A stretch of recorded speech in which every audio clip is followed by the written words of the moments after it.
y es en la sede principal, Sí, en el claustro que llaman. en el claustro, sí. Yo di un año de clase de Hacienda Pública ahí en el claustro. ¿Y eso hace cuánto? Muchísimos años, porque es que pues yo le ayudé a mi papá a escribir su libro de Hacienda Pública y entonces estábamos ahí en todo lo del libro y me invitaron como en el 90 o en el 89, una vaina así. Ya, buenísimo. Bueno, pues yo creo que si quieren, si les parece, démosle acceso a todos los asistentes en la sala de espera y arrancamos. Listo. Adelante.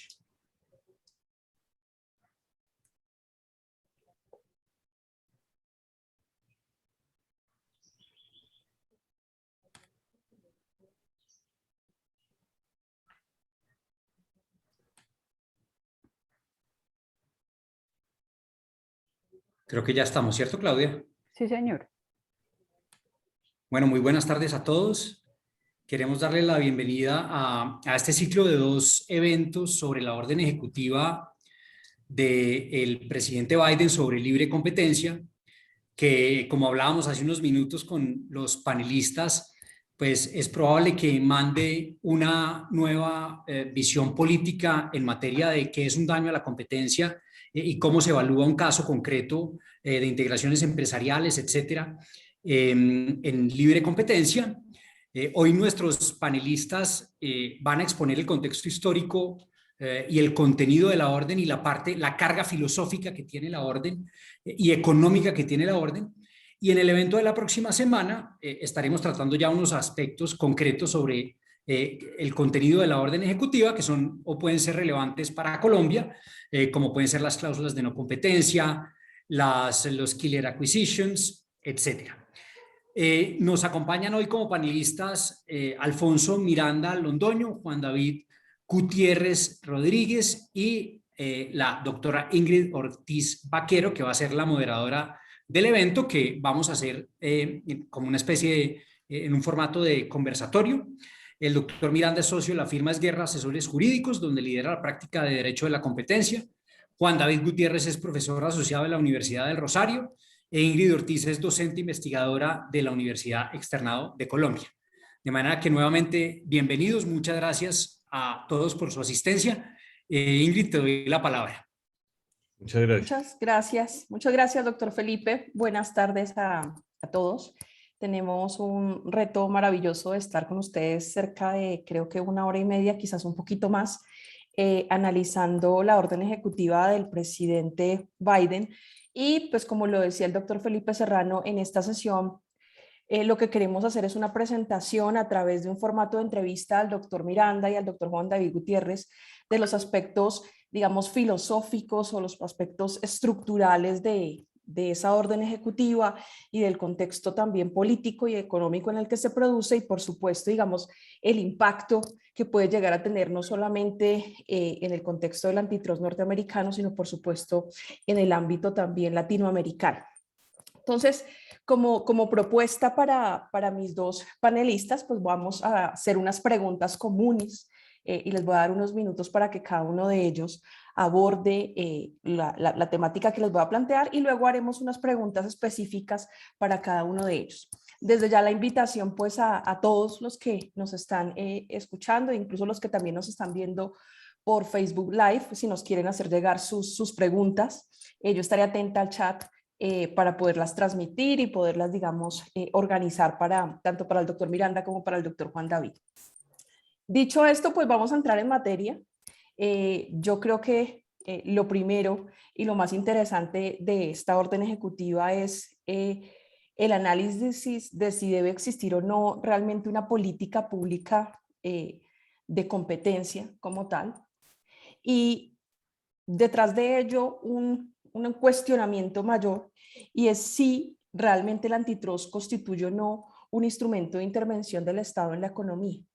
Entonces, en ese sentido, me gustaría conocer la opinión, en primer lugar, del doctor Miranda, de si realmente tiene que existir una política de competencia y, por supuesto, si la política de competencia es en efecto un instrumento de intervención del Estado en la economía. Y luego pues escucharemos al doctor Juan David con esa misma pregunta. Adelante, doctor Miranda. Bueno, muchísimas gracias, Ingrid. Quiero en primer lugar pues expresar mi agradecimiento hacia la ACDC, al doctor Serrano, a la Junta Directiva, a los organizadores y por supuesto, Ingrid, a ti por la coordinación y la preparación. Para mí es verdaderamente un honor participar al lado de Juan David, que además pues de ser un abogado muy importante, hoy en día está iniciando una etapa muy importante de su vida como profesor, investigador y académico en la Universidad del Rosario, lo cual me parece una gran adquisición por parte de la Universidad del Rosario.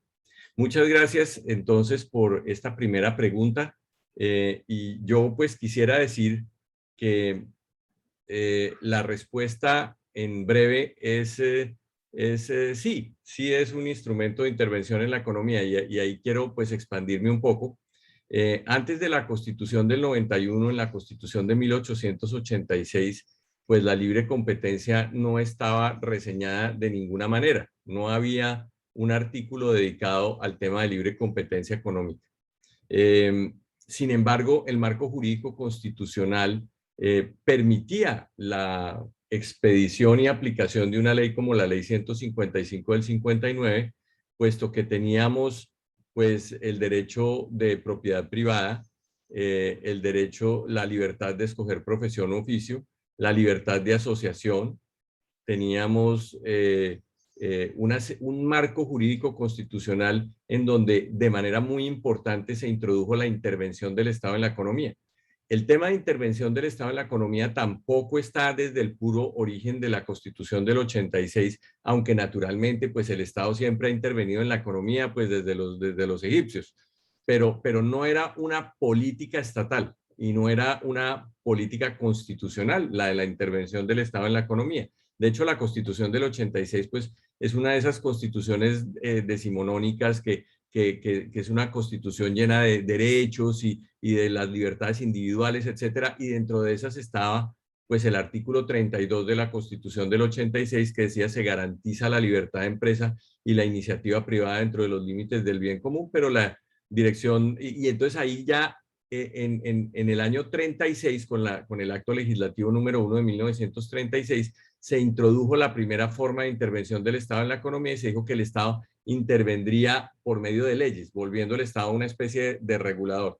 Y luego se dijo en el 45 que era el gobierno, el gobierno de López Pumarejo que terminó Carlos Lleras Restrepo, el doctor Lleras Camargo, el doctor Alberto Lleras Camargo. En ese gobierno se expidió el acto legislativo número 1 de 1945, en el cual se dijo que el Estado intervendría por mandato de la ley. Y ya en el año 68, bajo la presidencia del doctor Lleras Restrepo, se hizo la descentralización administrativa por servicios y el Estado empezó pues a participar en la generación del Producto Interno Bruto de una manera muy importante y en competencia con los particulares. Evidentemente la ley 155 del 59 es una ley de intervención económica y es de intervención económica porque nosotros debemos considerar que el derecho de la competencia es una manifestación normativa en la cual se prohíben conductas. Entonces, el derecho de la competencia limita la libertad económica para proteger la libre competencia. O sea, limita las características salvajes del capitalismo, porque los particulares, pues naturalmente, como sabemos, solamente están restringidos, solamente pueden hacer todo aquello que no les esté expresamente prohibido. Entonces, eso que no les está expresamente prohibido, si no hay normas de competencia, pues se podrían hacer carteles, se podría hacer abuso de la posición dominante, porque sería una expresión de su libertad económica. Las normas de libre competencia mitigan las características salvajes del capitalismo para proteger la libre competencia y los principios que están detrás del principio de libre competencia, y así es como llegamos nosotros a la Constitución del 91, donde se dice que la libre competencia es un derecho de todos, y pues digamos la respuesta a la pregunta que tú me hiciste la tiene nuestra propia Constitución, porque la Constitución dice textualmente: el Estado intervendrá, ¿no?, para impedir que se restrinja la libertad económica y que personas o empresas abusen de su posición dominante en el mercado nacional.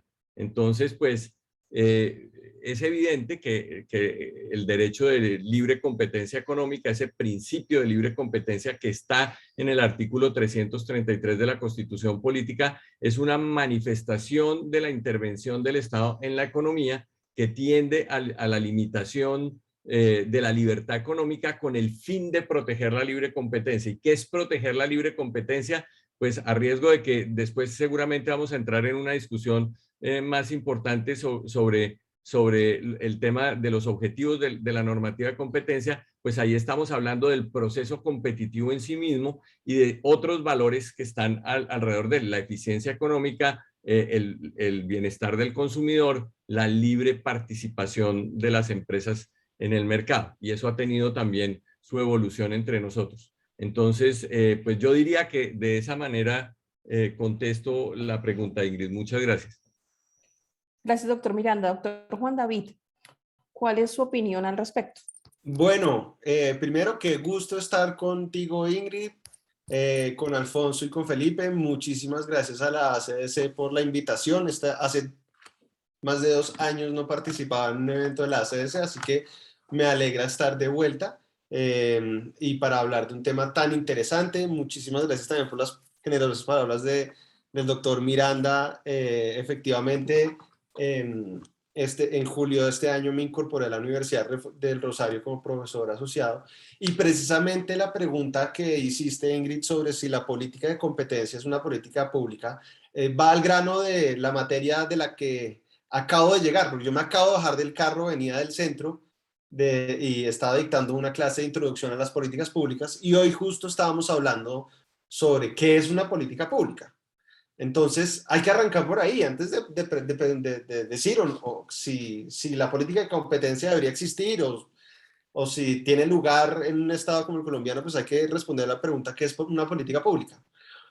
Ese es un concepto súper complejo, con muchos ángulos, muchas definiciones. Yo voy a darles una para que hablemos de lo mismo. Cuando yo hable de política pública, me estoy refiriendo a el conjunto de acciones e intervenciones del Estado que buscan resolver un problema.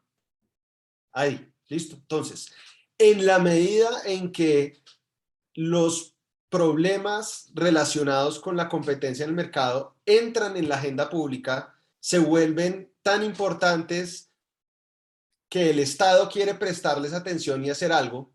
Es decir, cuando las consecuencias de que haya conductas anticompetitivas o que los mercados no sean suficientemente competitivos entran en la agenda pública por ser un problema, por definición quiere decir que el Estado les prestó atención. Y el Estado colombiano le ha prestado atención a esto desde hace muchas décadas. Precisamente ya el doctor Miranda explicó, digamos, toda esa historia previa. Entonces, digamos, en lo que a mí concierne, existe una política de competencia de Colombia desde hace mucho tiempo, desde que el Estado no solo tuvo la intención, sino que deliberadamente emprendió acciones para resolver unos problemas sociales o económicos. Que la política pública sea buena, sea mala, esté bien o mal implementada, ese es otro cuento. Eso, por supuesto, es otra historia igualmente importante, pero que digamos, que una política pública esté mal implementada, insuficientemente implementada, que haya sido olvidada en los años 70, 80 y que nazca en los 90, no quiere decir que no existiera, estaba ahí. ¿Listo? Entonces, Ingrid, a tu pregunta, yo creo que en Colombia debería existir una política de competencia. De hecho, creo que existe una política de competencia que se expresa de muchas maneras. Se expresa, por supuesto, a nivel constitucional, se expresa a nivel de la ley, se expresa a través de las actividades que realiza la superintendencia precisamente para implementar esos, digamos, marcos legales. Y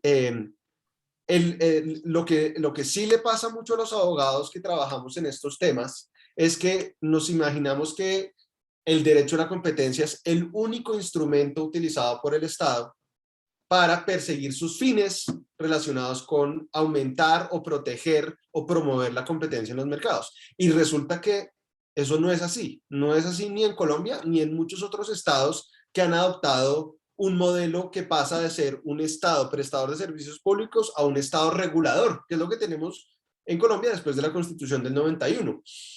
Entonces, por supuesto que en diferentes sectores de la economía, el derecho a la competencia tiene un rol de proteger, tiene un rol de promover también, y para eso está la abogacía de la competencia, por supuesto, pero por otra parte hay unos reguladores sectoriales, empezando por las comisiones de regulación, pero hay muchos órganos del nivel nacional que regulan, y me atrevo a decir que en el nivel subnacional también, digamos, hay determinadas entidades públicas que con sus decisiones de política pública terminan regulando y afectando el nivel de competencia en un mercado.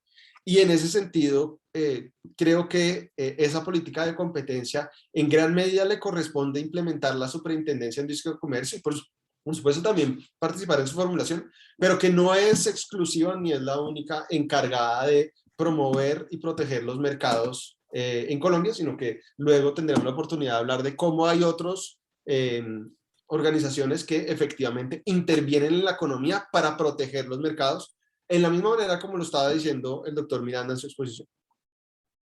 Gracias, Juan David. Al respecto y teniendo en cuenta sus respuestas, cuando uno se aproxima a esa orden ejecutiva, ¿no?, del presidente Biden, se da cuenta que al parecer, y ustedes me van a corregir, y por supuesto todos los que también nos están viendo y escuchando pueden contribuir a este debate, que por lo menos en lo que a la finalidad que tiene el presidente es que esa política antitrust, por lo menos en Norteamérica, cumple una serie de finalidades. Se insinúa en esa orden ejecutiva, por ejemplo, reducir los precios, incrementar salarios, condiciones más justas para todos, reducir la concentración, incrementar la innovación, y en general, digamos que esa expresión que se utiliza en la presentación de la orden ejecutiva de que capitalismo sin competencia puede convertirse en explotación, pues es un mensaje muy directo a que la política de competencia de la que estamos hablando tiene que cumplir una finalidad. Entonces, quiero aterrizar, digamos, eso y traerlo un poco al contexto nacional y preguntarles si ustedes creen, porque ambos me contestaron que, digamos, sí es un instrumento de intervención del Estado en la economía, todo el tema de política, la política pública de competencia. ¿Cuál debería ser la finalidad? Y si esa finalidad debería ser expresa, o mejor aún, debería dejarse un poco esa finalidad a lo que definan los jueces y en nuestro caso a lo que defina la Superintendencia de Industria y Comercio, pues bajo un superintendente que como funcionario pues es cambiante. Entonces, ¿significa eso que la política es una y varía de acuerdo al superintendente, por ejemplo? ¿O debería haber simplemente una misma línea y tener muy claro cuáles son las finalidades que en Colombia debería cumplir el derecho de la competencia? Doctor Juan David, si quiere, para cambiar y así le damos un aire al doctor Miranda y luego el doctor Miranda. Adelante. Bueno, doctora Ingrid, ok, yo quiero aprovechar para, yo sé que va a haber una sesión adicional en la que van a hablar directamente sobre la orden ejecutiva, pero yo quisiera entrar a describir un poquito la orden ejecutiva para poder responder tu pregunta a las finalidades. La orden ejecutiva del presidente Biden es una expresión de intenciones. Tiene 72 iniciativas en las que no todas son acciones que directamente la Casa Blanca puede realizar. Realmente la mayoría son simplemente exhortos prácticamente para que agencias federales y particularmente la FTC sí haga algo. Pero es una expresión de cuál es su intención y en ese sentido es una materialización de la Casa Blanca diciendo quiero modificar la política de competencia de este país. Y por lo tanto es una expresión, por supuesto, de quiero quizás modificar los objetivos. Evidentemente, por el tipo de enfoque que tienen las medidas, es una orden ejecutiva que expande los objetivos de la política de competencia, que además la orden se llama promoción de la competencia, fíjense que es más amplio que simplemente protegerla, en donde sí hay una ampliación de objetivos. Ciertamente, por ejemplo, la desigualdad está ahí, el hecho de que haya tantas medidas que tengan que ver con el mercado laboral y las preocupaciones que tienen no solo el Partido Demócrata, sino también el Partido Republicano en relación con los efectos de la concentración de los mercados en relación con los salarios de las personas, demuestra que en ese cambio, digamos, de rumbo que pretende la Casa Blanca, hay un cambio de objetivos, una expansión. Yo creo que es sano que cada gobierno pueda, dentro de un límite de lo fundamental y de acuerdos básicos, enfocar su política según los objetivos que tiene. Entonces, por ejemplo, en este momento el gobierno Biden está muy preocupado por los precios de los productos farmacéuticos. Por eso hay una sección sobre precios muy importante y medidas que tienen que ver con disminuir precios en el sector farmacéutico en la orden ejecutiva. Está preocupado por el salario de las personas. Está preocupado por lo que está pasando, por supuesto, con las empresas, grandes empresas tecnológicas. Entonces, a mí me parece sano, porque la política de competencia, como cualquier política, no es una construcción técnica de unos genios con gafas en un laboratorio diciendo cuál es la fórmula perfecta de la política de competencia. No, ninguna política pública debería ser así, por lo menos en un Estado democrático. En un Estado democrático hay una tensión de intereses y de valores, y por esa razón, por esa tensión de intereses y de valores, que el tomador de decisión coge un camino y dice, en esta balanza de intereses, este es mi camino, pues yo creo que está bien que haya digamos, este margen para que los gobiernos tomen su rumbo. Ahora, por supuesto que hay unos límites. En Colombia, la Constitución ya establece, digamos, un camino. Nosotros tenemos una economía social de mercado, no tenemos otro tipo de organización político y económica. Entonces, yo creo que mi respuesta después, de pronto al final me van a decir que soy muy tibio o algo así, y es, a mí me parece bien que haya unos límites muy básicos, como ponernos de acuerdo que esto va a funcionar en el marco de una economía social de mercado, pero al mismo tiempo creo que los gobiernos deberían tener la posibilidad de enfocar la política según sus prioridades, como ocurre con el resto de las políticas públicas, porque la política de competencia no es una isla aparte del mundo de la política económica ni del resto de las políticas públicas, es parte del engranaje estatal. Hasta ahí. Doctor Miranda, adelante. Mil gracias. Excelente exposición de Juan David. Yo quisiera añadir que el marco jurídico, considero yo que por supuesto no solo el constitucional, sino inclusive pues ya el legal y regulatorio o reglamentario, debe permitir en una democracia que personas de distinta orientación filosófico-política en materia económica puedan, sin necesidad de tener que derogar todo el régimen, aplicar su pensamiento económico. Porque si la normativa es una camisa de fuerza tan estrecha, pues eso genera muchas perturbaciones. No todos los países tienen incluido dentro de la norma el aspecto teleológico o finalístico de las normas de competencia. Entre nosotros, la ley 155 del 59 no lo tenía.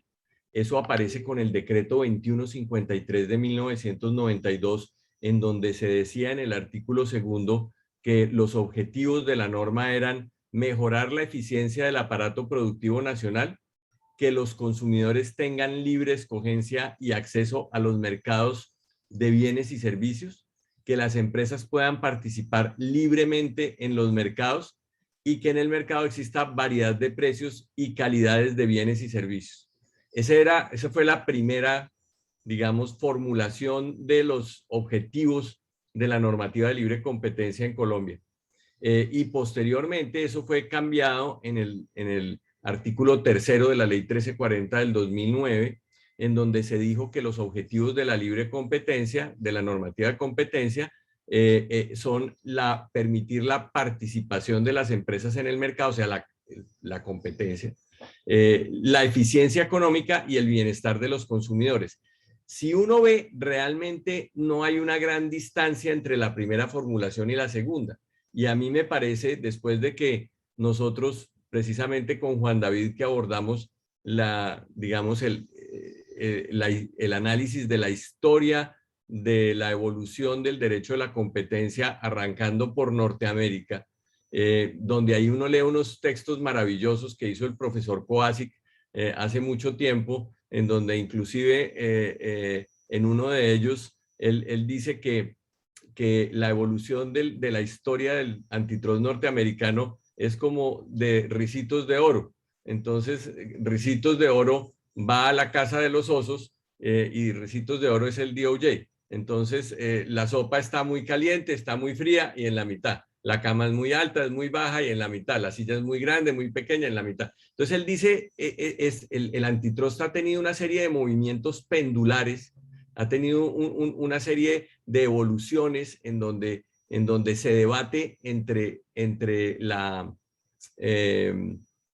yo digo en mi primer documento que hice en el año 89, entre el criterio sociológico, político o no económico, que habla de que debe haber un intervencionismo antimonopolio o de una satanización del monopolio, que es como la maldición de la grandeza, lo que decía el juez Peckham, y que hoy en día Tim Wu también tiene un paper que se llama así, la maldición de la grandeza, y el criterio ya económico de la eficiencia del bienestar del consumidor. Fíjense que la normativa colombiana nos habla tanto de la eficiencia como del bienestar del consumidor, como de la posibilidad de participar las empresas en el mercado. Entonces, si uno coge, ¿por qué? Y yo diría que todo va al bienestar del consumidor al final del día. Si se protege la eficiencia económica en un ambiente competitivo, la eficiencia económica debería implicar una reducción de costos y mejores precios para los consumidores en un ambiente competitivo.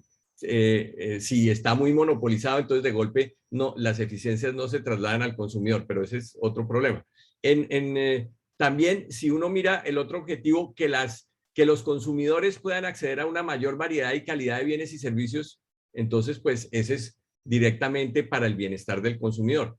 Si uno mira el objetivo de que las empresas puedan participar libremente en el mercado, pues uno ahí puede meter unos casos bien gruesos contra empresas que hagan abuso de la posición dominante y que estén generando obstrucción y que no permitan que los pequeños mavericks entren al mercado, y entonces uno podría hacer una aplicación, digamos, extensa del derecho de la competencia para proteger a los más pequeños.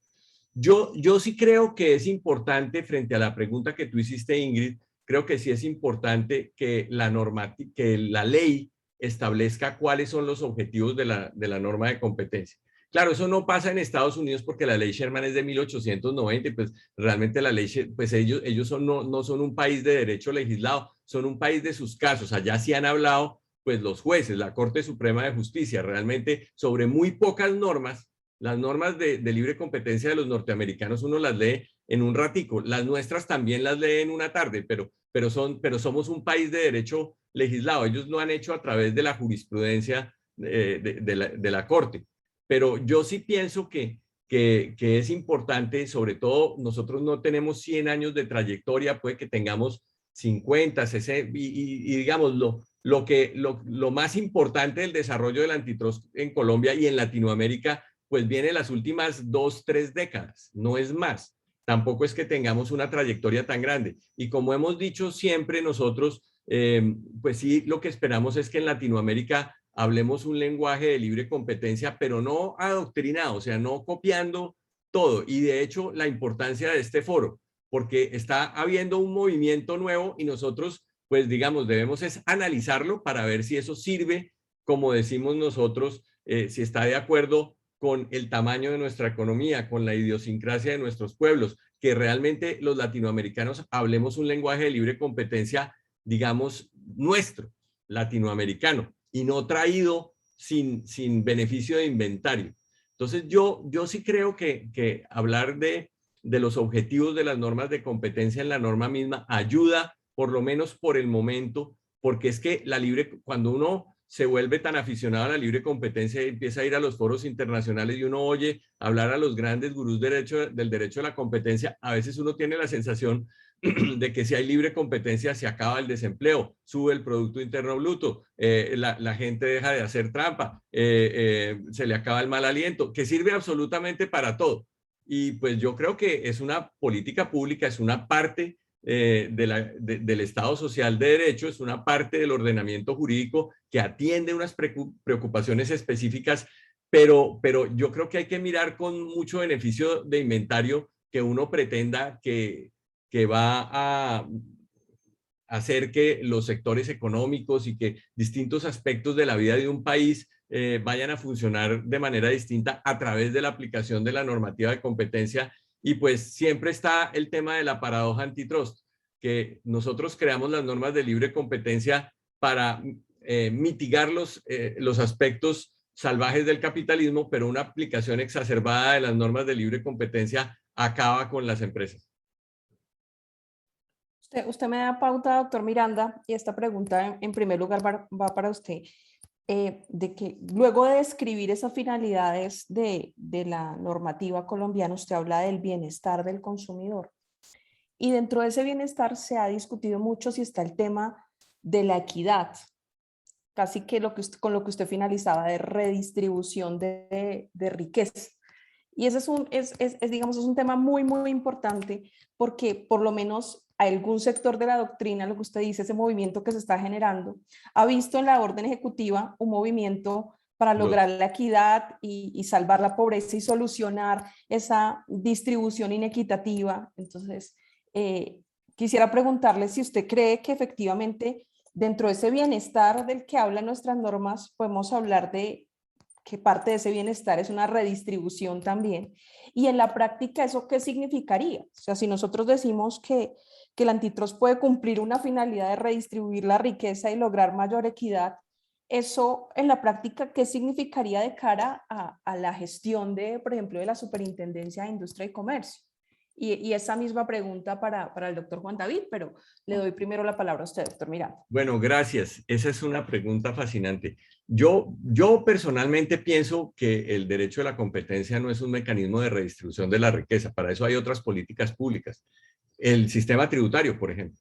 Entonces, un país como Colombia, en lugar de pensar que aplicando multas de prácticas restrictivas se va a redistribuir el ingreso, no se va a redistribuir ningún ingreso por la aplicación de ninguna multa si las multas son en favor del Tesoro Nacional. Digamos, otra cosa será que es parte del derecho de la competencia, el tema de la indemnización de los perjuicios causados por las prácticas restrictivas, en lo cual tú eres experta y escribiste tu tesis doctoral, y ese es un tema que está empezando a nacer hasta ahora entre nosotros. Acciones de grupo, acciones populares, etcétera, que podrían llegar a la indemnización de los perjuicios ocasionados por las prácticas restrictivas de la competencia. Yo realmente no creo que directamente la política de competencia redistribuya absolutamente nada. Si es que miremos de qué se trata. Unas empresas que realizan una conducta anticompetitiva, se las investiga, se les dice que no la realicen y se les sanciona. Pero eso en sí mismo, en Colombia, que es un país donde prima la aplicación pública o el public enforcement del derecho a la competencia, donde es una autoridad administrativa que desarrolla una investigación de alta policía administrativa en protección de un principio constitucional que es el de libre competencia económica, porque se supone, y por eso el superintendente no necesita que nadie le interponga una denuncia, sino él de oficio puede adelantar la investigación, porque la vulneración del régimen de libre competencia se supone que afecta a toda la comunidad, puesto que el artículo 333 de la Constitución dice que la libre competencia es un derecho de todos que supone responsabilidades. Pero entonces yo digo, no es directamente para redistribuir la riqueza. Ahora, ¿qué sí sucede? Sí sucede que cuando se permite la realización de prácticas restrictivas de la competencia, como nos lo han enseñado los economistas, un cartel, por ejemplo, o un monopolista que no tenga que no sea disciplinado por el mercado de ninguna manera, sino digamos, un cartel. Se ponen de acuerdo para no cobrar el precio en competencia, que es el que surge del cruce de la curva de la oferta y la demanda, o de la curva en un mercado monopolístico, de la curva del costo marginal con la curva de la demanda, en donde se presentaría el precio en competencia, donde los consumidores pueden consumir una cantidad mayor del bien a un precio que es el precio que se obtendría en condiciones de competencia, y esos cartelistas logran, poniéndose de acuerdo, amangualándose, ellos logran decir, no, vamos a replicar lo que haría un monopolista, vamos a reducir la oferta y vamos a hacer que el precio suba a un precio monopolístico, capturando una parte muy importante del excedente del consumidor, lo cual hace que los consumidores tengan que pagar más por ese bien, que en condiciones de libre competencia deberían pagar mucho menos y poder consumir mucho más. Entonces tienen que sacrificar consumo o de ese bien o de otros bienes que hay en la economía, con lo que la satisfacción de sus necesidades es subóptima.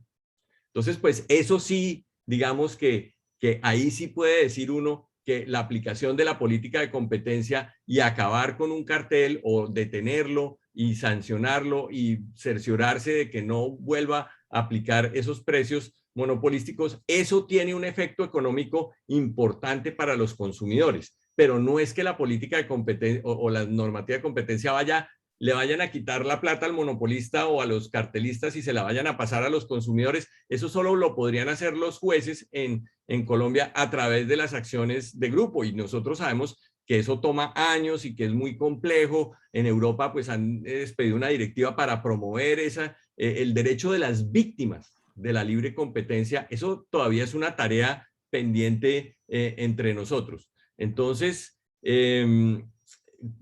yo lo que diría es que, aunque el derecho a la competencia no está orientado directamente hacia la redistribución de la riqueza, lo cierto es que la ausencia del derecho a la competencia sí afecta de manera grave a las personas de menores ingresos, porque pensemos en productos, lo que llaman los norteamericanos hardcore cartels, o sea, un cartel nocivo o de núcleo duro, como dicen ellos, pues que no entiende uno muy bien, pero es respecto de bienes esenciales. Entonces, los pañales, el azúcar, el cemento. Entonces, ¿a quién le golpea más duro que haya un cartel que pueda imponer un precio monopolístico que quite una parte importante del excedente del consumidor? Pues a la gente más pobre. Evidentemente a la gente más pobre, que es la que menos... Es como un impuesto regresivo, como cuando suben el IVA. El IVA es un impuesto completamente regresivo, porque si la gente tiene mucha plata o tiene poca plata, le cobran lo mismo. Entonces, pues a la gente que tiene menos dinero, pues le da mucho más duro ese impuesto regresivo. Entonces yo diría que también quiero decir que el objetivo del derecho a la competencia tampoco es acabar con grandes compañías. Y a mí me preocupa mucho eso. Y yo digo, en los Estados Unidos hasta se pueden dar ese lujo de acabar con las grandes compañías, porque al fin y al cabo es uno de los países más ricos del mundo, es uno de los países donde hay más compañías grandes. Entonces, digamos, hacer un estilo AT&T de romper la compañía, o Standard Oil de romperlo en las 7 hermanas, etcétera, pues eso se pueden dar el lujo a ellos. Pero nosotros, entonces, si decimos que todas las compañías tienen que ser iguales, es que el derecho a la competencia no busca la igualdad de los competidores en el mercado, sino la igualdad de oportunidades para competir en el mercado. Entonces me preocupa mucho pensar que la libre competencia vaya a ser o para redistribuir la riqueza, que sí se produce un efecto, pero así como estoy diciendo, dentro del marco de la política, o para acabar con las empresas grandes, lo cual me parece terriblemente peligroso para una economía como la nuestra, que es pequeña y que está tratando de salir adelante. Y que no es ningún misterio que hay una gran concentración de mercado, pero es porque el mercado es muy chiquito. Entonces cualquiera que mida más de 1,60, entonces ya es un gigante. Entonces hay que acabar con esas empresas que han logrado salir adelante y que pueden competir en el mercado internacional. Veamos los ejemplos como el de Corea. Corea tiene sus grandes campeones nacionales. Y hay política de competencia y hay autoridad de competencia. Yo he tenido la oportunidad de preguntarle a los coreanos y los investigan y me dicen, sí, claro, ahí está Samsung, ahí está Kia, ahí está Hyundai. Claro que los investigan y claro que los multan, pero también están orgullosos de que esos son sus campeones nacionales y también los ayudan a que lo sean. Muchas gracias. Juan David, adelante. Listo. Bueno, yo estoy parcialmente en desacuerdo o parcialmente de acuerdo, como quieran verlo. Muy bien. Vamos a ver, voy a tratar de organizarlo por partes. Bueno, yo estoy de acuerdo con que el derecho a la competencia no sirve para todo. Hay que tener cuidado. Ningún instrumento de política pública sirve para todo y hay veces como que hay un fetiche para usar que todo resuelve todo. No, no, no. Cuidado, no, no todo sirve para todo. Uno. Dos. Así sirviera para incidir de alguna manera, también hay que hacer un ejercicio de, bueno, ¿qué tan efectivo es en relación con el costo o con los efectos no deseados? Entonces, por supuesto que en materia de desigualdad, tanto el sistema tributario como la política social quizás son dos tipos de instrumentos redistributivos mucho más poderosos, quizás uno más distorsionador del mercado que el otro, y en ese sentido, pues ciertamente la lucha contra la desigualdad y la lucha contra la pobreza seguramente tendrían que centrarse en un país serio en su sistema tributario y en su política social. De hecho, cuando uno mira las estadísticas que compila la OCDE sobre desigualdad antes y después de impuestos y antes y después de transferencias, uno se da cuenta que los países comparados, que incluyen a Colombia, otros países latinoamericanos, incluye varios países europeos y asiáticos, los países, digamos, que se distinguen por lograr una mejor distribución de la riqueza es a partir de las transferencias, digamos, que hace el Estado vía política social o a partir del sistema tributario. Eso es así y hay que reconocerlo. Ahora voy a entrar a la parte que seguramente no estoy de acuerdo totalmente con el doctor Miranda, y es el derecho a la competencia sí puede contribuir a la reducción de la desigualdad y creo que la redistribución de la riqueza está dentro de una de las cosas o uno de los objetivos, digamos, así sea, no principales, pero de los que sí puede contribuir y no solo podría, sino que lo hace. Más allá de esos ejemplos que se mencionaban antes sobre que, pues sí, si un cartel impacta, por ejemplo, los alimentos, pues los más afectados son los más pobres que destinan más dinero de sus ingresos a sus alimentos. Bueno, eso, de acuerdo, pero es que hay mucho más que eso. Por ejemplo, cuando el artículo 101, paréntesis 3 del Tratado de Funcionamiento de la Unión Europea establece que para autorizar una excepción, digamos, para que un acuerdo sea autorizado, uno de los elementos sea pasarle las eficiencias o las ganancias en eficiencias a los consumidores.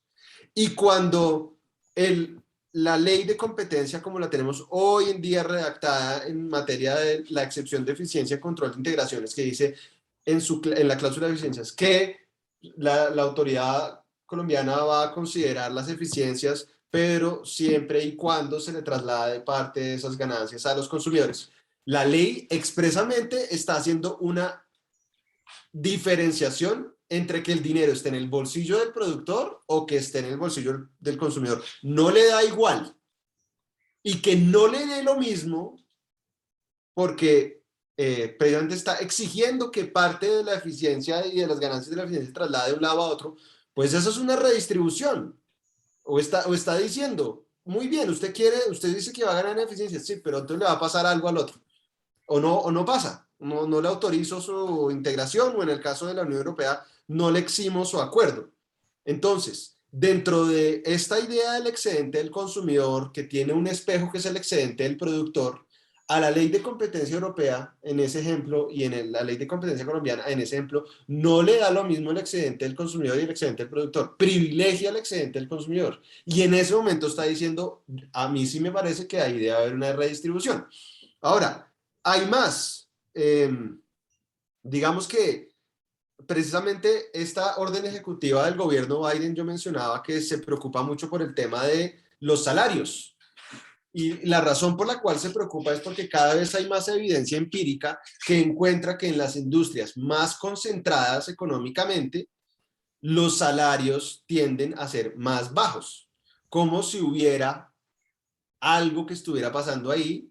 Ya no puedo entrar yo en atribuciones causales y creo que hay que hilar un poquito más delgado para entender el porqué de esa asociación estadística, pero ciertamente que algo está pasando ahí. bien uno podría decir, pues sí, pues claro, es que en industrias más concentradas es más fácil ponerse de acuerdo. Y por supuesto que parte de una de las cosas que más llama la atención de la orden ejecutiva del presidente Biden es el énfasis en las cláusulas de no competencia en materia de salarios. Y esa es una preocupación que no solo es del Partido Demócrata, sino que comparte el Partido Republicano, es bipartisan absolutamente, digamos, esto no es como una idea radical de Biden, no, es totalmente bipartisan. Y ahí lo que hay es una preocupación por los efectos de la concentración económica en relación con la desigualdad, en este punto expresados en unos salarios más bajos, por ser industrias más concentradas. Entonces, dicho esto, creo que sí, que el derecho a la competencia sí podría llegar a contribuir con la equidad y que por supuesto hay que preguntarse cómo, con qué objetivos, con qué instrumentos. Voy a cerrar con otra anécdota.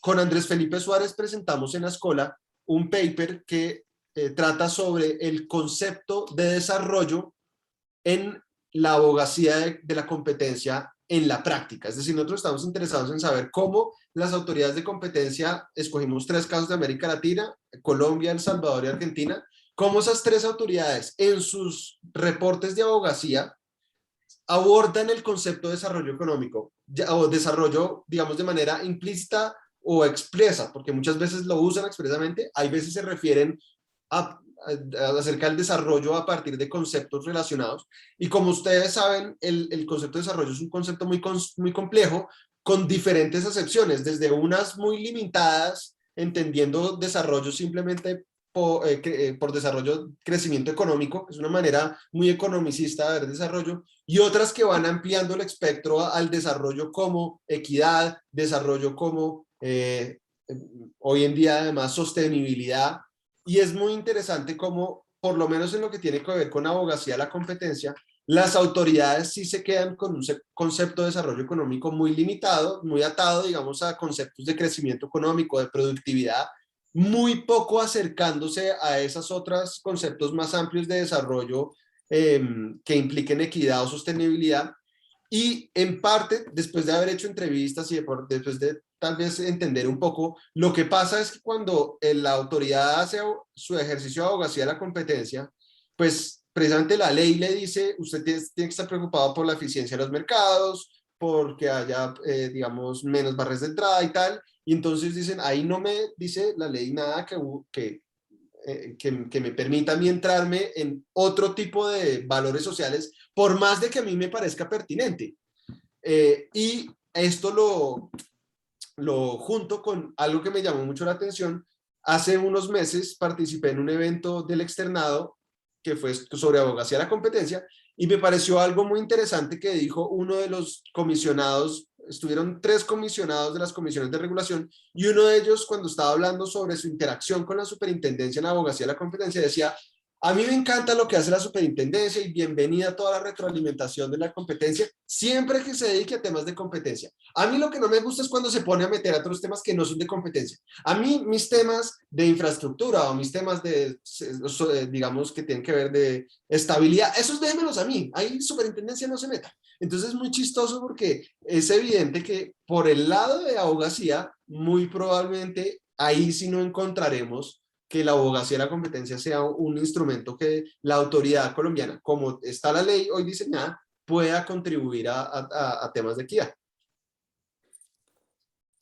Gracias, doctor Juan David. Voy a leer una pregunta que nos hacen por Facebook, que me parece importante porque nos están viendo. Y alteramos un poco el orden, pero no pasa nada porque creo que es importante. Y es la siguiente.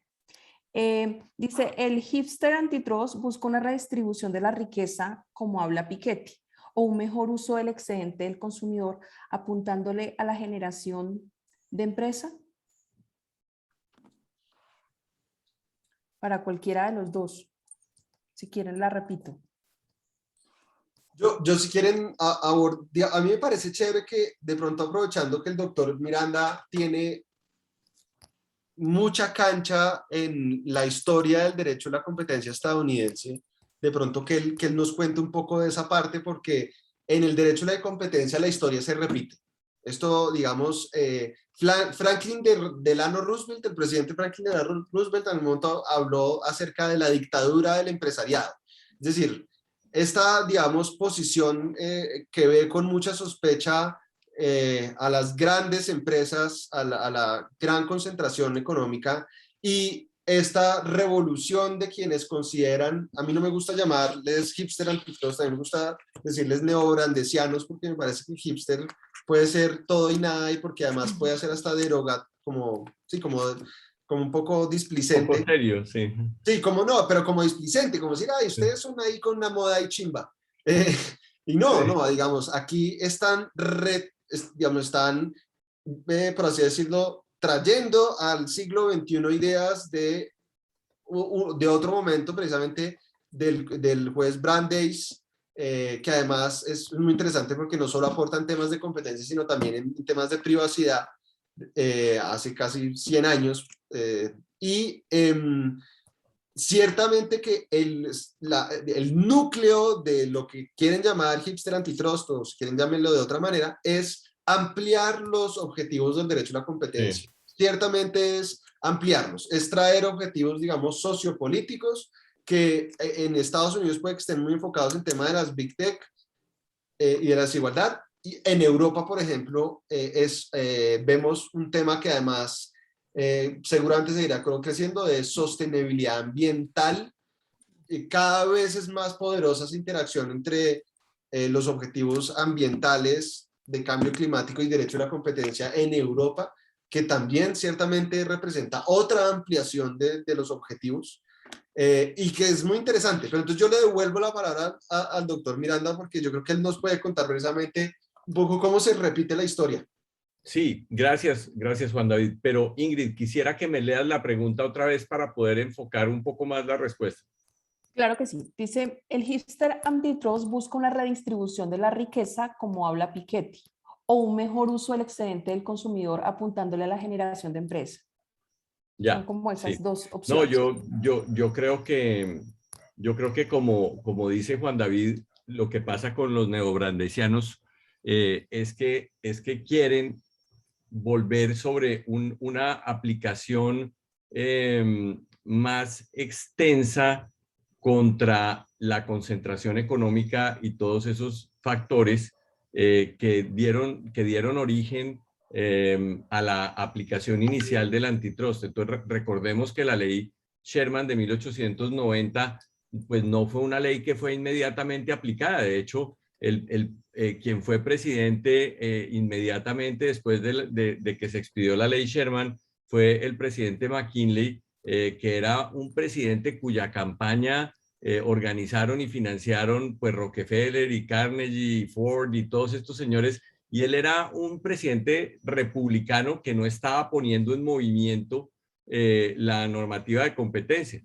Cuando el presidente McKinley fue asesinado y su fórmula vicepresidencial, que era Teodoro Roosevelt, llegó al poder, pues ahí el presidente Teodoro Roosevelt, que sí era republicano, pero él era un progresista, pero además era un presidencialista, y pues para nosotros los latinoamericanos y en particular los colombianos, pues un imperialista porque pues nos quitó Panamá, pero él lo que hizo fue decir, no, es que ¿cómo así que los grandes varones económicos van a imponerle al pueblo norteamericano, le van a imponer que tiene que vestir con la ropa que hace el trust, tomar el café que hace el trust, construir sus casas con la madera que le vende el trust, iluminar sus casas con el querosén que les vende el trust y montar en los ferrocarriles del trust? El presidente Roosevelt pensaba que una persona como JP Morgan no es más importante que el presidente de los Estados Unidos, y él puso en movimiento la normativa antitrust, que inicialmente en ese periodo inicial pues se pone en movimiento muy con un sesgo de satanización del monopolio. Y lo que decía Teodoro Roosevelt, él le quiso mostrar a los norteamericanos que la ley era para todos, y él hablaba de un square deal, y por eso es que su primo o sobrino, primo Franklin Delano Roosevelt, mucho tiempo después, cuando él puso en marcha la política keynesiana para salir de la Gran Depresión, habló de un New Deal, y también hizo una aplicación muy extensa del antitrust, buscando esos objetivos adicionales que, como decía Juan David, hoy en día no se le suma solamente el tema el tema de la redistribución de la riqueza,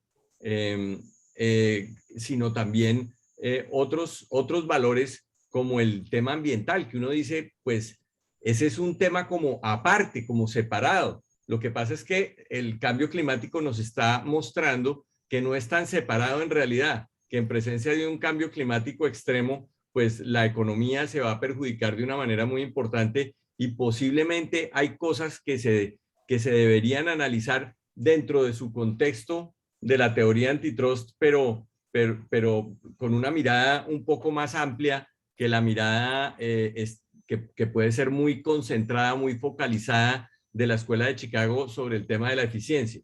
Entonces, pues eso es lo que nos están diciendo y que debemos buscar una ampliación de la mirada del antitrust para lograr una economía social de mercado más justa.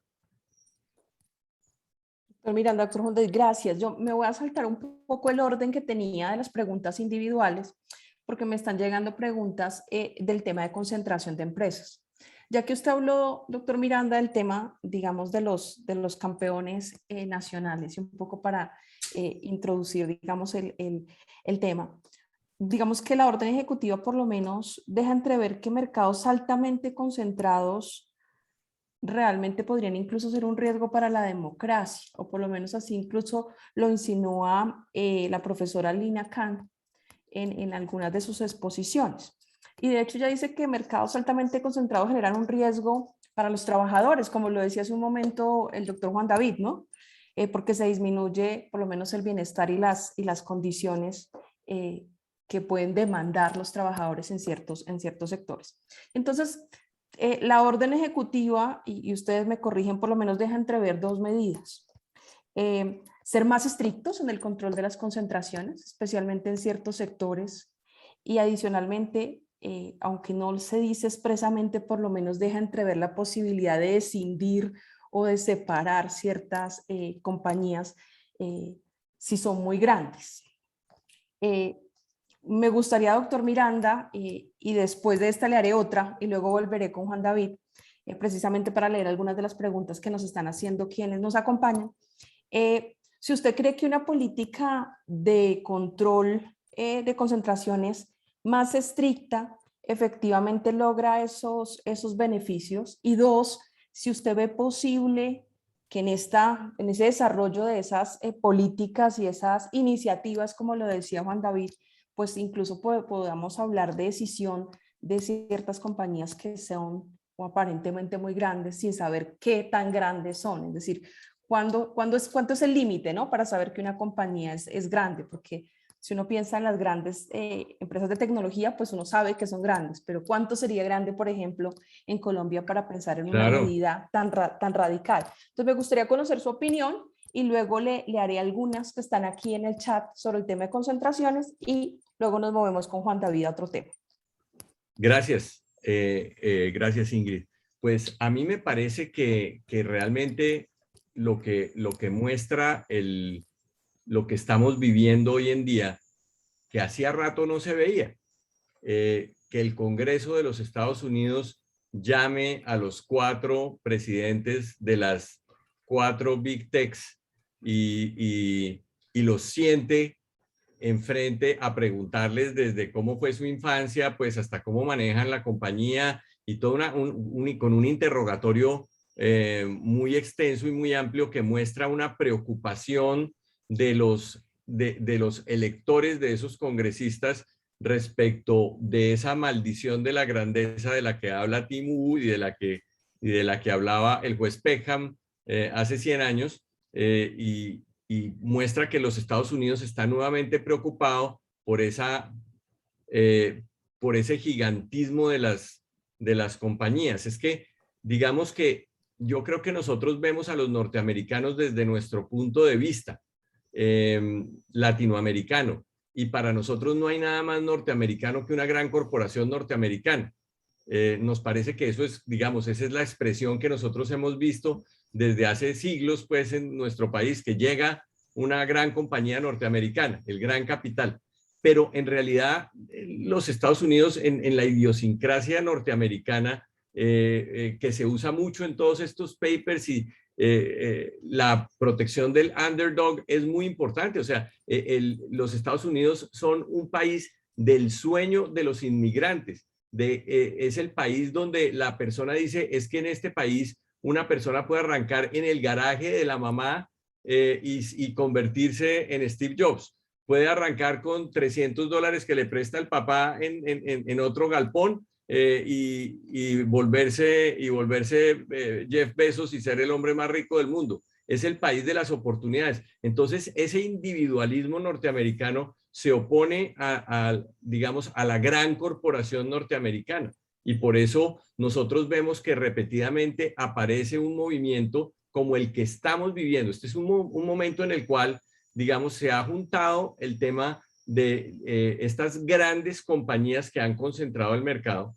Se ha juntado con el tema de la utilización de la Big Data para consolidar esos poderes dentro del mercado. Y el mundo ha empezado a entender lo que implica, el valor que implica la minería de datos y el valor que implica el manejo de la Big Data y lo que eso cambia digamos, en los fenómenos empresariales y la ventaja que adquiere una empresa de esas. A mí me pareció muy importante en el ICN que hubo aquí en Colombia, en Cartagena, que tuvimos la oportunidad de ir en el pre-ICN, estaba el presidente o el chairman de la ICN, que es el señor Andreas Mund, que es el director del Bundeskartellamt alemán, hablando del caso alemán de Facebook y cómo la autoridad alemana le impuso a Facebook que no podía utilizar para efectos competitivos la Big Data que capturaba a través de WhatsApp. Entonces, pues yo tuve la oportunidad de preguntarle, bueno, pero es que el señor Zuckerberg, cuando compró WhatsApp y cuando compró Instagram, él fue a donde las autoridades de competencia. Eso no lo hizo a escondidas. Él fue y pidió permiso y se las autorizaron. Entonces, ¿cómo es posible que ahora una cosa que él compró no la puede usar? Y entonces le pregunté si era que había que cambiar los estándares para mirar las integraciones.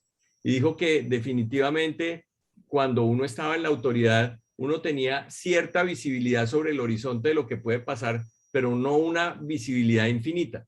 Y que realmente estos temas de la Big Data y de los mercados digitales, seguramente había que descubrir mecanismos de medición del poder de mercado que no estaban relacionados necesariamente con el valor de las acciones o con la cantidad de plata que tiene la compañía, sino que tiene que haber una forma de medir este poder de mercado que se genera por la información que amasan. Entonces, pues yo sí creo que aquí nosotros estamos en presencia de un nuevo fenómeno, el péndulo se está moviendo hacia el criterio sociológico, político o no económico, en donde en la historia de los Estados Unidos ya se ha tomado la decisión de romper compañías, de romper AT&T, de romper a Standard Oil y eso podría volver a suceder. Entre nosotros nunca ha sucedido. Yo diría, tengamos mucho cuidado con romper nuestras compañías que son bien, pues digamos, en el contexto mundial, son bien chiquitas y son las que dan empleo, las que pagan impuestos, las que, no, digamos, yo creo que es importante aplicar la normativa de libre competencia, pero hay que tratar de preservar en nuestros países al menos el emprendimiento. Gracias.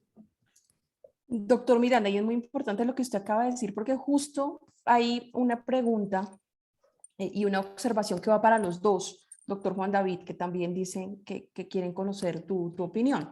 Y tiene que ver con esto de las concentraciones, como usted lo estaba señalando. Básicamente, lo que nos señalan es lo siguiente. Existe, digamos, evidencia que afirma que los modelos económicos tienen dificultades para predecir ex ante los efectos que puede tener una integración empresarial.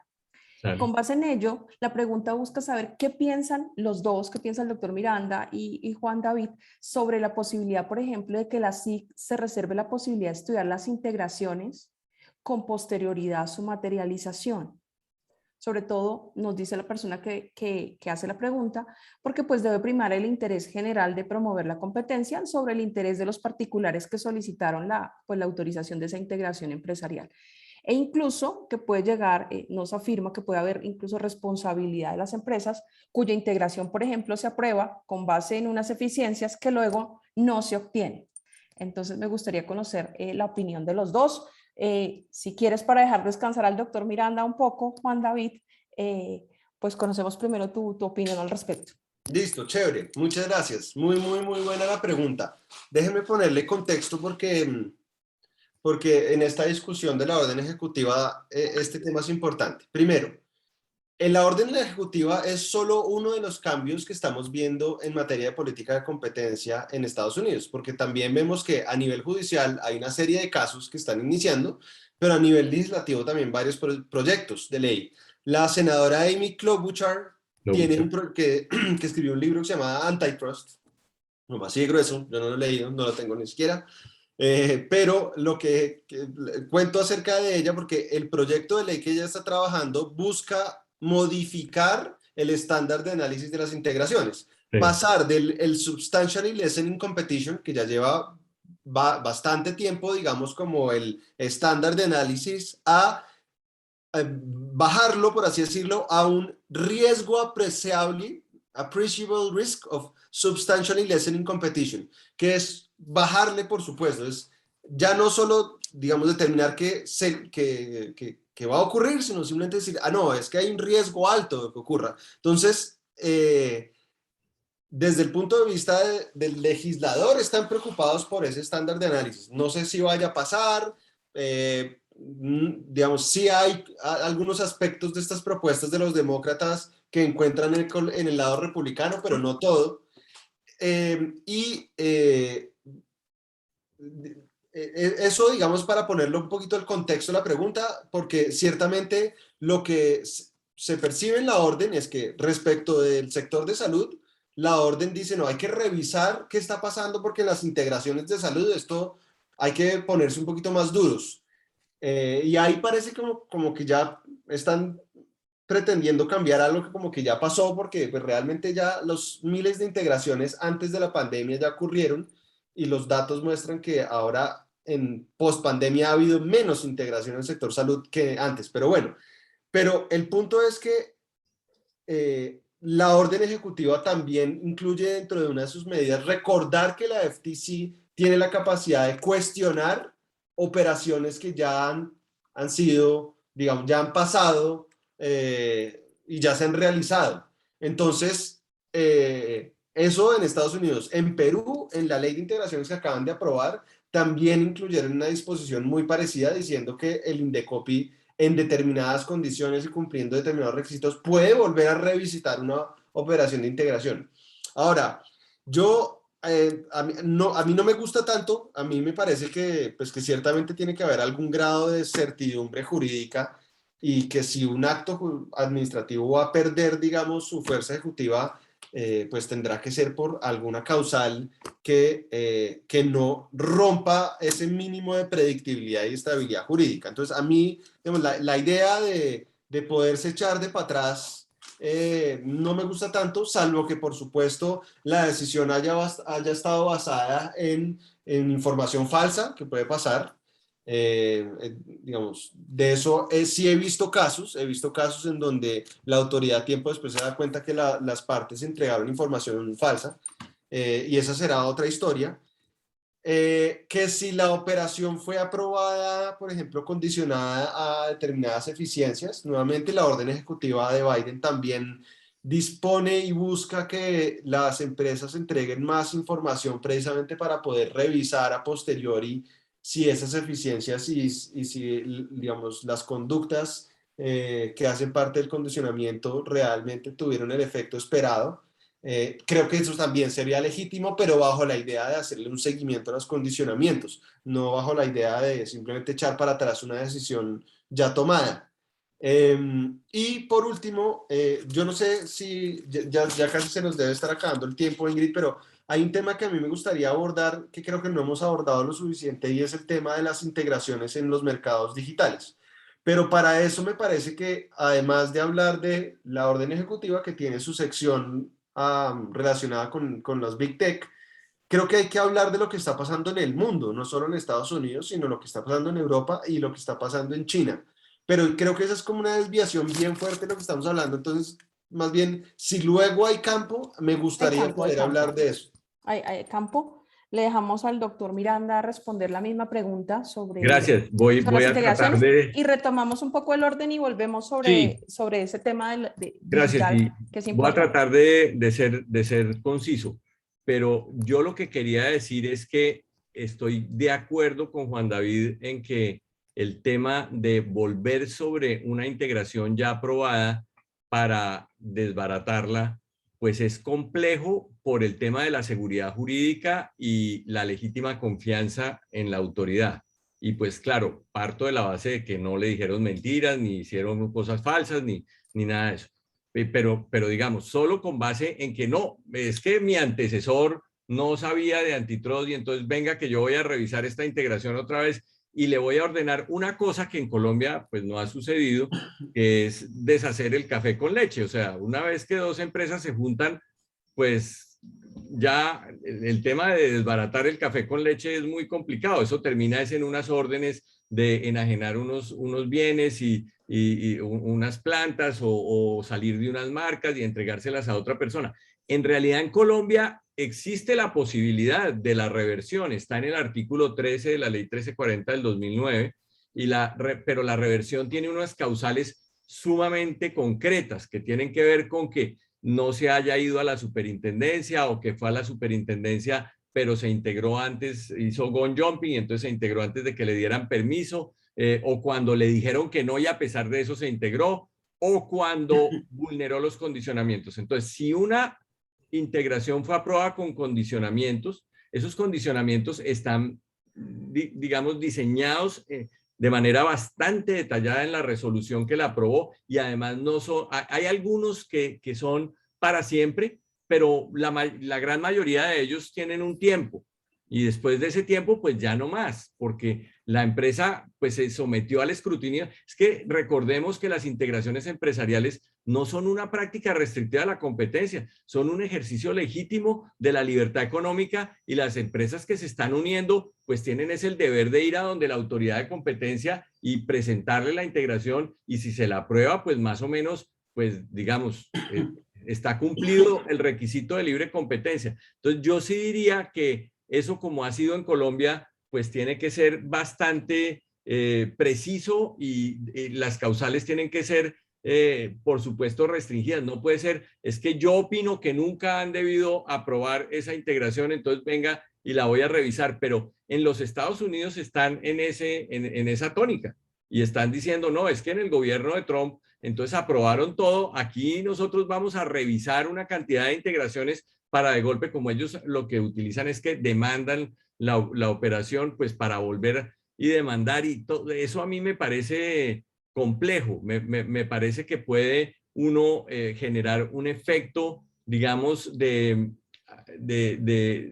detener o paralizar el proceso económico. Muchas veces las integraciones empresariales son necesarias. Yo sí estoy de acuerdo en que puede haber un estándar más duro para las llamadas killer acquisitions, que es uno con una billetera muy grande, pues comprar a quien percibe que le puede llegar a poner un parámetro de competencia en el futuro y entonces pues de esa manera uno podría decir que se está deteniendo el progreso económico y que se está deteniendo las soluciones para los consumidores.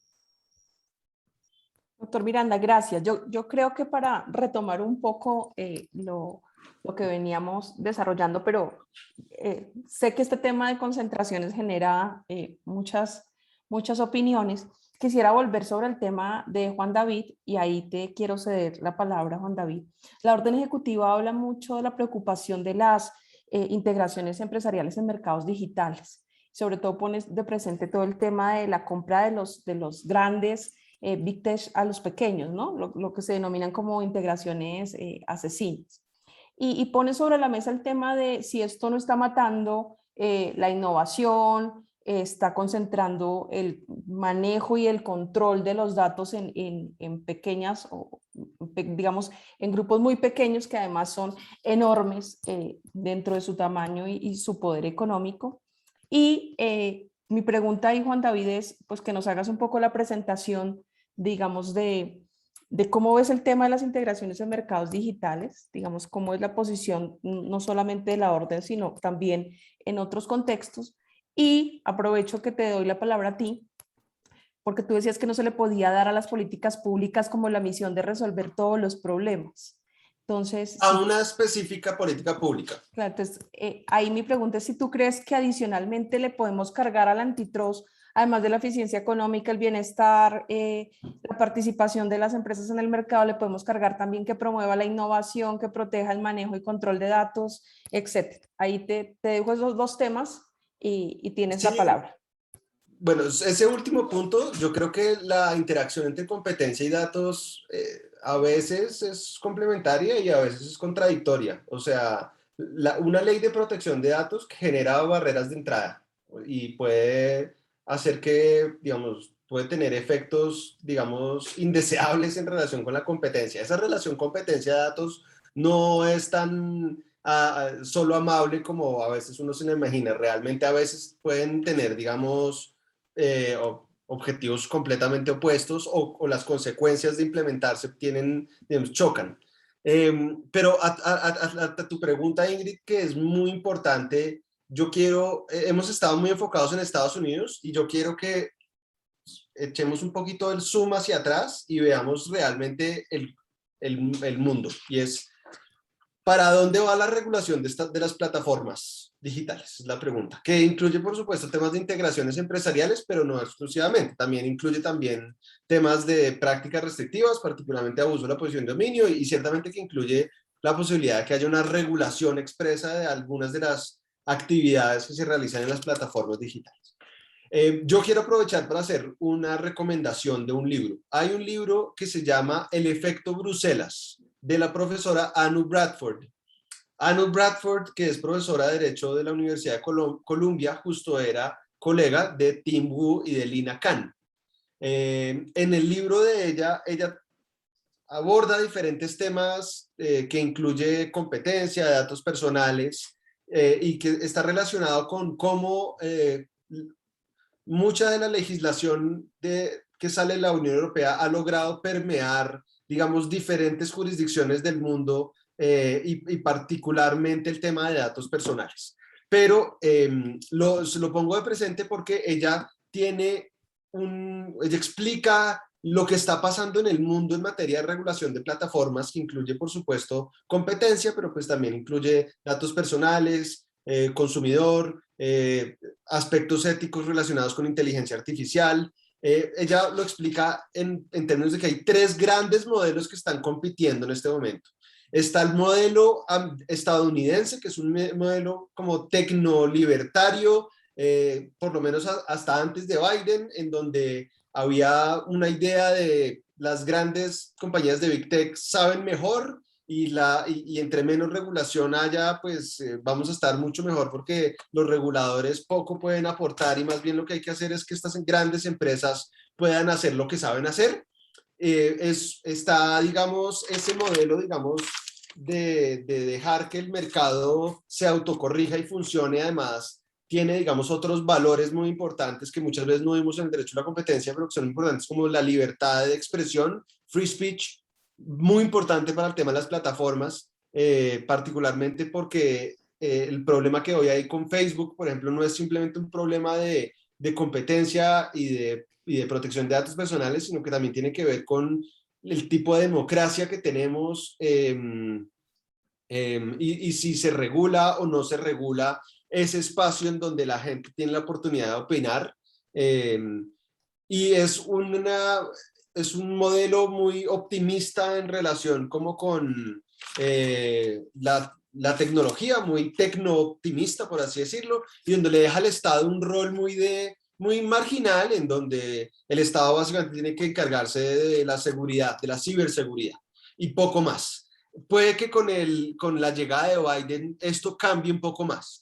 El modelo, digamos, opuesto a este modelo estadounidense es el modelo chino, mucho más centrado en el Estado y en cómo el Estado puede utilizar las herramientas tecnológicas para avanzar, cualquiera que sean sus objetivos, algunos unos objetivos bastante autoritarios de control social, otros incluso, digamos, de seguridad. Ellos ciertamente se han tomado en serio el uso de la inteligencia artificial como una herramienta de guerra, pero también como una herramienta de control social y por supuesto que creen que lograr estar a la cabeza en la carrera mundial del desarrollo de la inteligencia artificial, en la que detrás de eso están las grandes compañías tecnológicas de Estados Unidos como Google, como Amazon, pues que eso va a ser la diferencia en el siglo XXI. Y tienen, digamos, entonces este modelo completamente diferente en donde ellos están como maximizando su poder digital y tratando de utilizar las empresas digitales para fortalecer el Estado. Y por último está este tercer modelo europeo, digamos, mucho más centrado en otro tipo de valores, en valores, digamos, más enfocados a la democracia, al humanismo. Por aquí están preguntando que cómo se llama la profesora, se llama Anu Bradford. Anu Bradford y el libro se llama The Brussels Effect. Entonces, este enfoque europeo es un enfoque en donde básicamente, a diferencia de como lo ve Estados Unidos, dice no, la desregulación del sector de las plataformas tiene unas consecuencias muy graves para la democracia y para la economía, y en la democracia ya lo vimos en el Reino Unido con Cambridge Analytica, por ejemplo, y pues realmente no nos podemos quedar con los brazos cruzados, y más bien nosotros vamos a buscar un enfoque mucho más holístico, tratando que haya una buena sinergia entre regulación de competencia, regulación de datos y por supuesto temas de seguridad, y donde hoy estamos viendo cómo pues ciertamente la Unión Europea está a la vanguardia de la regulación de las empresas digitales.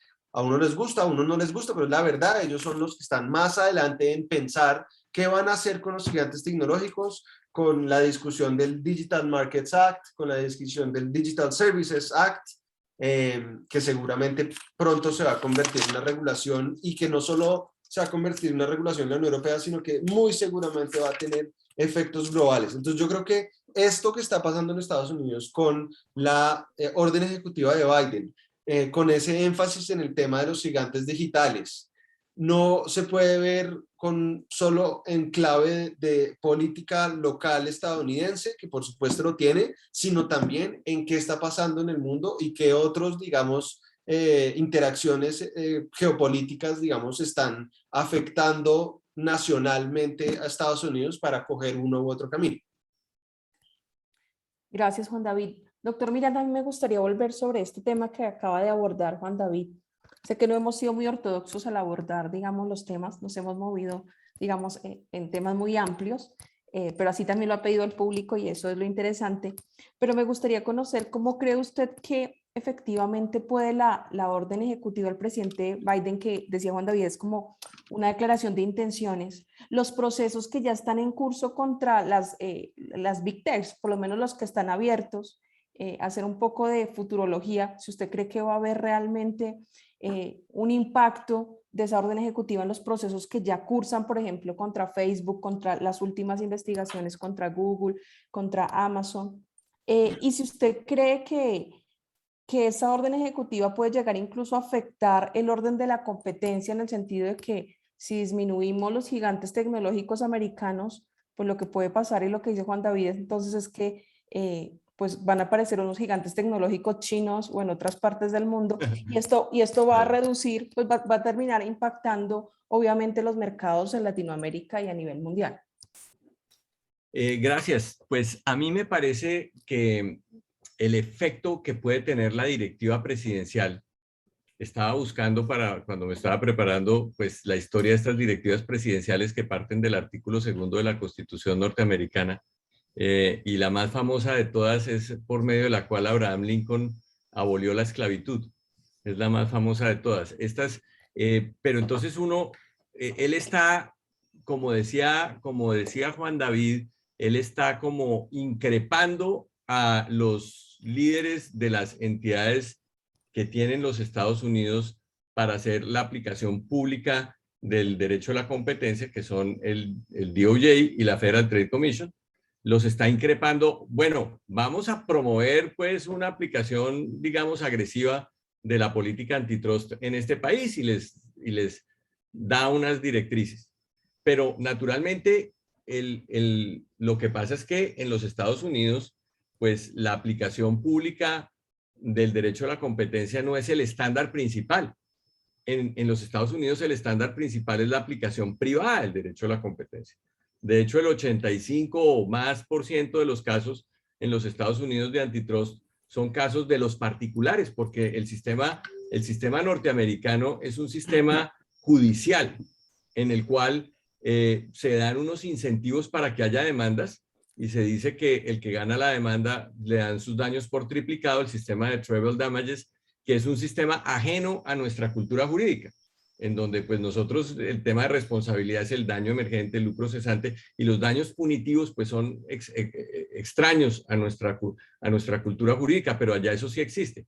Entonces, digamos que sí puede suceder que el DOJ y la Federal Trade Commission hagan más casos o hagan casos más agresivos, pero esos casos agresivos y más casos van a llegar ¿a dónde? A donde unos jueces federales, que son unos jueces que son completamente independientes del Ejecutivo. O sea, puede que se genere una ola importante cultural, un movimiento histórico en contra de estas grandes compañías, puede que sí se genere, pero nosotros no podemos contar con que la señora Lina Khan, por famosa que sea y rockstar que sea, y el señor Tim Wu, por importante y tal, pues que ellos le van a decir a los jueces federales cuál estándar es el que van a aplicar.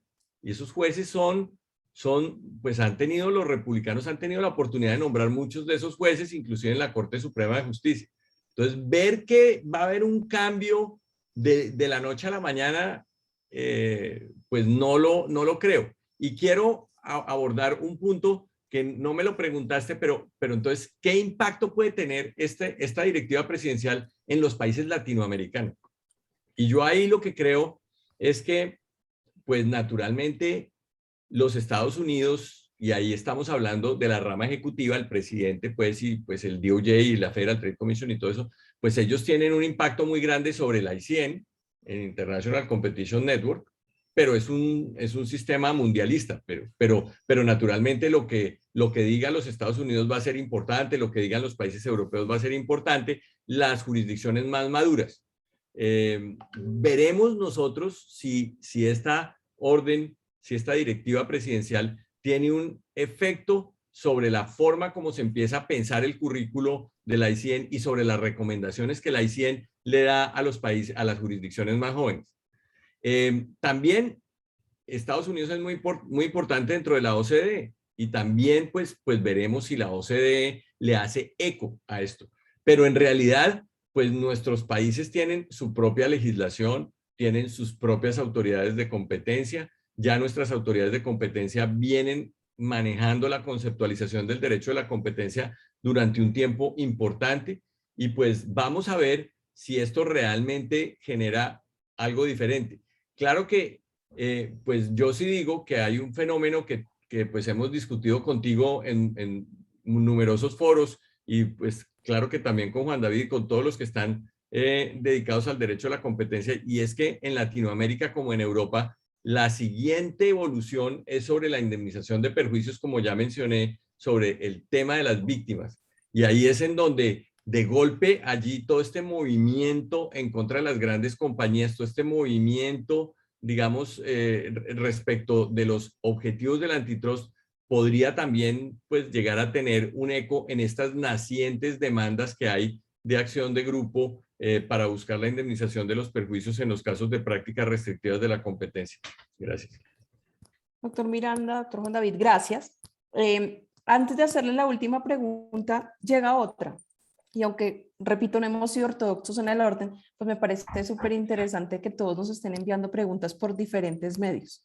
Me llega una por el chat. Entonces, dice lo siguiente.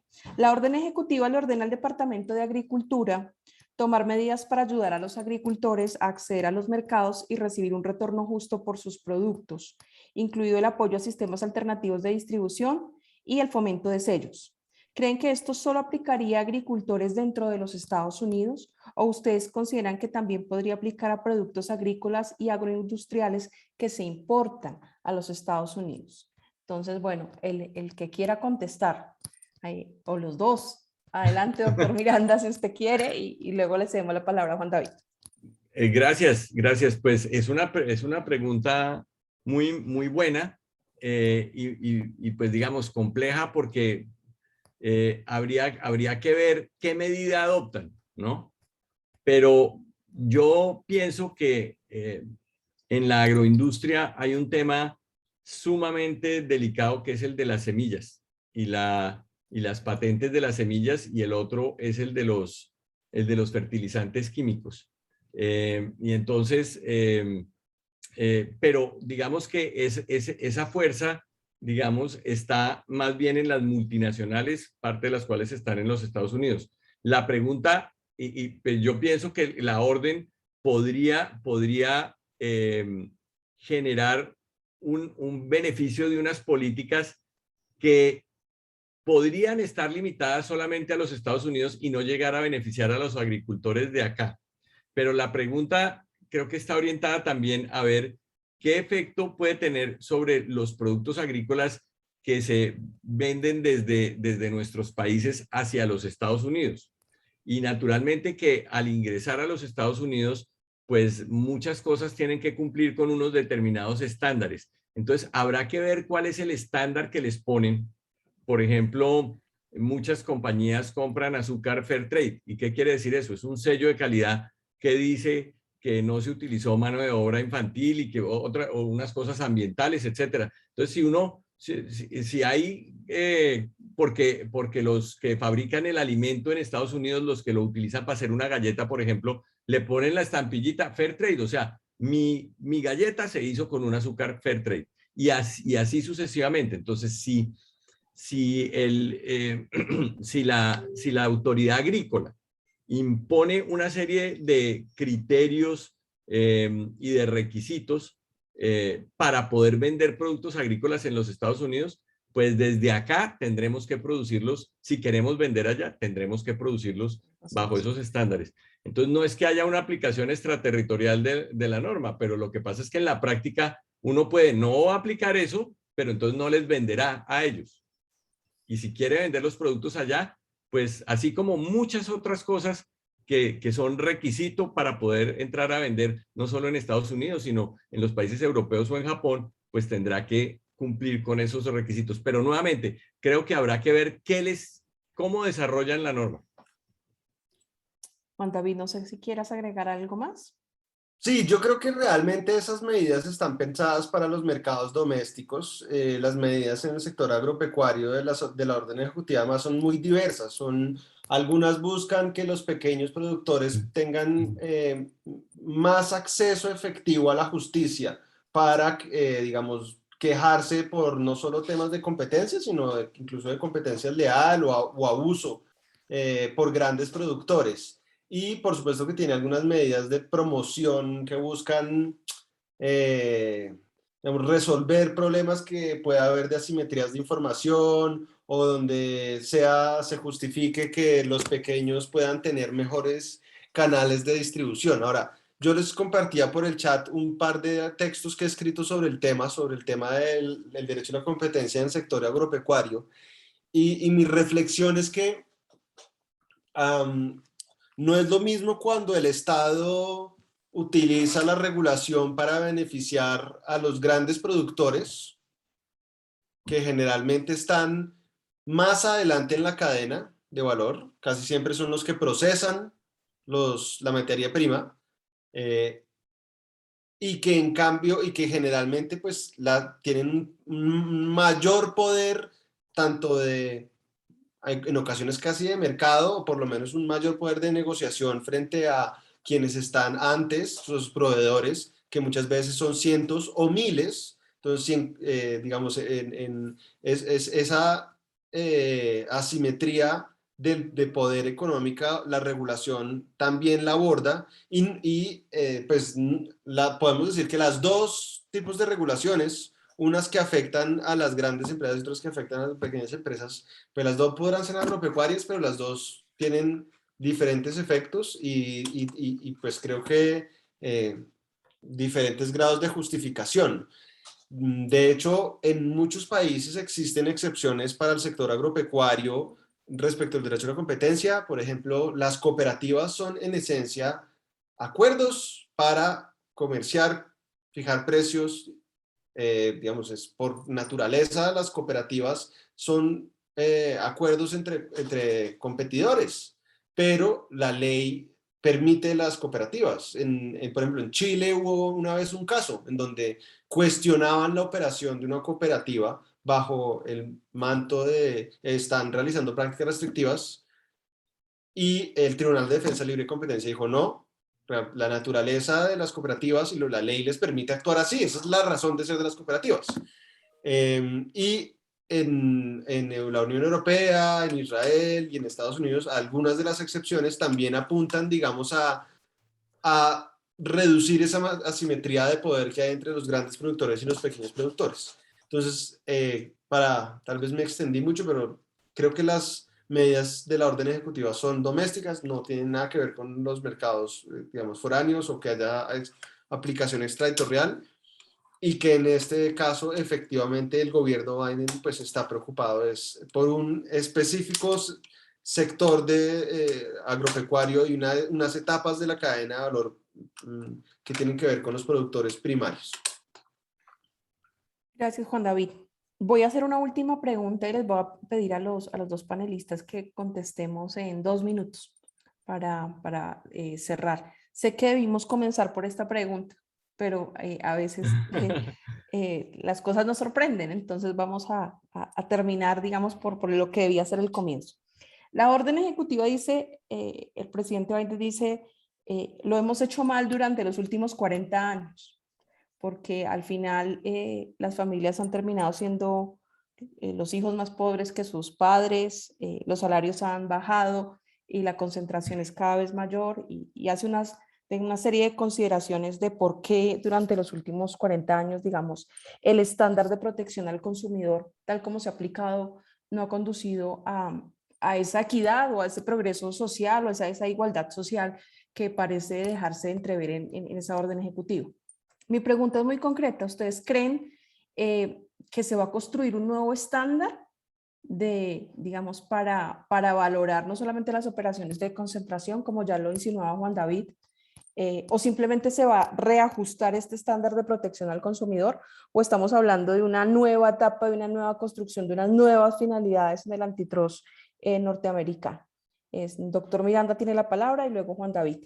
Y Gracias, pues con esto pueden ya concluir la intervención. Gracias. Pues muy brevemente, yo vuelvo sobre mi posición en el sentido de que el presidente Biden puede dar la orden como él estime conveniente, puede instruir a sus autoridades que de él en alguna forma dependen, pero realmente ahí eso lo que va a hacer es decidido por los jueces. Entonces, yo creo que en materia de prácticas restrictivas, la Federal Trade Commission tiene unas facultades en materia de protección al consumidor que son bien importantes y donde ellos desarrollan muchos casos de protección al consumidor. Yo pienso que es esa parte que depende directamente de unos procedimientos ahí como administrativos ante la Federal Trade Commission, pueden recibir un impulso muy grande de la ideología que tiene la directiva. Pero en realidad yo me atrevo a pensar que no va a haber un cambio sustancial inmediato, aunque sí se puede generar un movimiento nuevamente, yo creo que ya lo inició, un movimiento pendular donde se va a tratar de aplicar de manera más extensa el antitrust y los derechos de los consumidores. Y para concluir, quiero decir que esto no es la primera vez que sucede. Realmente el presidente Obama sacó una directiva parecida, mucho más chiquita, diciendo que había que hacer una aplicación más intensa del antitrust en el 2016. En la época del presidente Bush hijo, el DOJ sacó una directiva, el DOJ, no el presidente, el DOJ sacó una directiva diciendo, es que yo considero que no hay que aplicar de manera extensa la sección 2 de la ley Sherman, que es la de monopolización o intento de monopolización. Y entonces ellos al comienzo sacaron eso, y cuando llegó al gobierno Obama, en 24 horas el DOJ sacó una directiva diciendo, eso que decíamos que no vamos a aplicar la sección segunda de la ley Sherman, les avisamos ya a todos que sí la vamos a aplicar de aquí en adelante. Entonces, pues digamos que no depende solamente del presidente ni solamente de estas autoridades el que el antitrust se modifique, es todo un sistema y donde están involucrados los jueces, donde están involucrados los abogados, los demandantes y pues en realidad toda la comunidad. Gracias, doctor Miranda. Doctor Juan David. Bueno, no, yo la verdad no creo que sea necesario cambiar el estándar de análisis para ser más rigurosos y más exigentes. Creo que, de hecho, creo que el problema es un poquito más de datos, evidencia y de implementación más bien del estándar. Y por otra parte, de pronto esto no va a ser muy popular, pero la verdad yo creo que en este momento estoy mucho más alineado con la solución europea. Y es, no, aquí lo que hay que hacer es regular. Vamos a tener que regular algunas cosas. Esto no es un tema de ir persiguiendo cada vez que el que tenga una posición de dominio abuse o simplemente ir persiguiendo integración por integración. Creo que acá hay un tema para regular, particularmente en tema de las plataformas económicas. Creo que hay aspectos que deben regularse y que el Digital Markets Act va por buen camino. Muchas gracias, doctor Juan David. Muchas gracias a todos los que están hasta estas altas horas de la noche con nosotros escuchándonos. Gracias, Ingrid. Muy amables. Doctor Felipe Serrano, no sé si usted quiere hacer el cierre. Mil gracias a los dos panelistas. Gracias. Muchísimas gracias, Ingrid. Creo que fue una excelente moderación y muchas gracias al doctor Miranda y a Juan David porque el panel fue realmente iluminante. Creo que hablamos sobre la orden ejecutiva y cumplimos el objetivo frente a sus causas, el contexto económico, el contexto histórico, que era el propósito de esta sesión. Me ha escrito un montón de gente por el chat diciéndome que les encantó el panel, de manera que les agradezco muchísimo y los invito a todos los asistentes a el panel que vamos a tener el próximo jueves, donde vamos a hablar sobre los temas concretos de la orden ejecutiva a más profundidad, digamos. Hoy era un poquito más amplio en cuanto a la historia, el contexto, etcétera.